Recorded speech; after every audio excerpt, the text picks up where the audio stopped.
Hello, Pastor Steve Waldron. So glad you're here with us today. Hope you're having a great day in Jesus and not call on Him. You know, is there things in the Premier Study Bible? I'm the managing editor of Premier Study Bible, coming out with the second improved edition of that, 2,000 updates, a lot of stuff.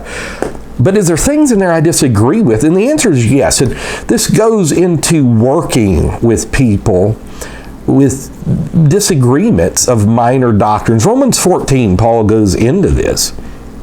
You know, there's some people that don't eat meat, some people that do, weaker brethren, stronger brethren.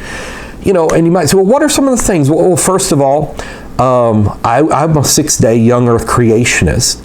A lot of guys are not, and it's kind of I try to get as much out as I could, but it's still reflected some in Genesis, and even in an article in the back.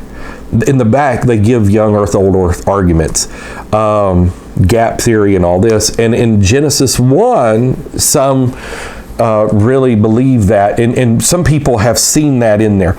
Also, there's a lot of guys on there that believe that in Genesis 6, the sons of God were angels, that angels were marrying women and having babies.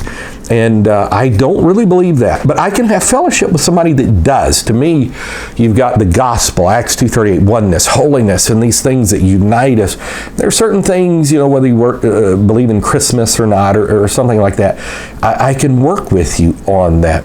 So yeah, I mean, there's things in there, not a lot, but things that I disagree with. There's certain, you know, the Greek says, or it should be translated. Well, I think the King James translated just fine. It was the best translation.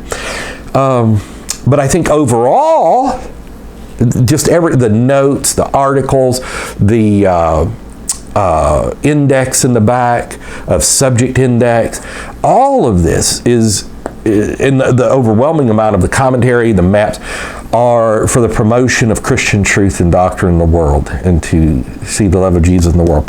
So I just wanted to share that yes, I don't agree with everything in the Premier Study Bible, but I can work with that. And I belong to organization that I don't agree with everything that goes on. And but you have to know when to hold them, know when to fold them, know when to walk away, know when to run. You have to know those lines. And Paul, he's writing Hebrews, I believe, and they're saying, hey, do this sacrifice in Acts 21. He's like, but he worked with them because he loved unity. So God bless. I love you. Thanks for watching. Join us again every day. Talk with you later in Jesus' name.